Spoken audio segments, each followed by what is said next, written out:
The last coal has died, his magical powers have prevailed, his vow has been fulfilled.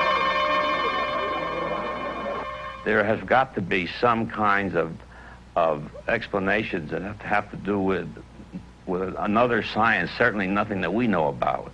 And I think that other science is in the area of parapsychology. Dr. Gerald Feigen is a well-established San Francisco surgeon.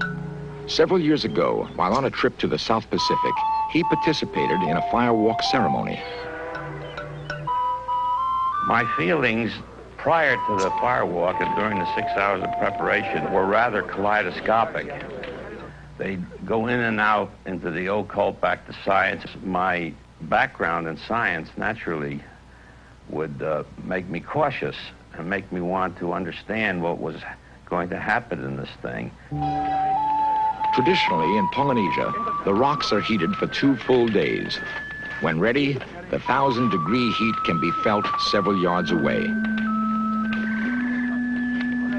I was standing away from the firewalk about 10 or 15 feet and watching the natives make their walk across.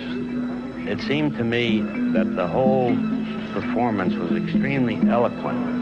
Now, this is where I began to succumb to the entire metaphysical mood. In that silence, you could almost feel the eloquence of this dignified act of defiance, as if to defy all the great forces that have made man feel somewhat smaller than God. Things like volcanoes and rivers and mountains and so forth. And as they walked across, I began to feel that it was possible. I found myself bending down, taking off my socks,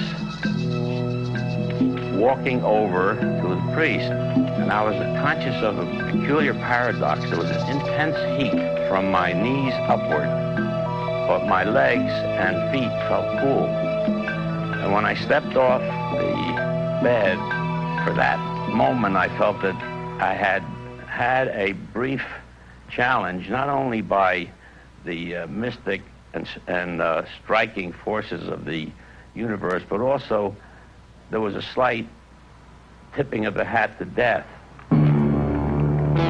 What compels man to tempt death by braving the savage fire? The answer may well be as old as mankind itself. According to legend, firewalking in ancient times was practiced even more extensively than it is today. But no legend reveals the answer to the ultimate mystery. How and when did this bizarre custom begin? What could have compelled so many people at such far reaches of the world to pit themselves against one of nature's most awesome and terrifying elements? Although a definitive answer may never be found, there is a startling piece of evidence that points to a radical new explanation. A careful study of the locations where firewalking is done reveals an amazing correlation to the Earth's volcanic zones. Perhaps long before recorded history, and so long ago in geologic time that the geologic record has been buried, a cataclysmic eruption covered much of the Earth's surface with molten lava, killing thousands, if not millions of people. Imagine the awesome panic of our ancestors trying to outrun the advancing fire, watching bodies disappear forever beneath the seething fury. To those who survived, managing to cross the lava safely, this must have seemed the world's greatest miracle. The gods of the fire mountains had spared them. In thanks, and as an expression of their devotion, the miracle would be reenacted ceremonially down over the centuries.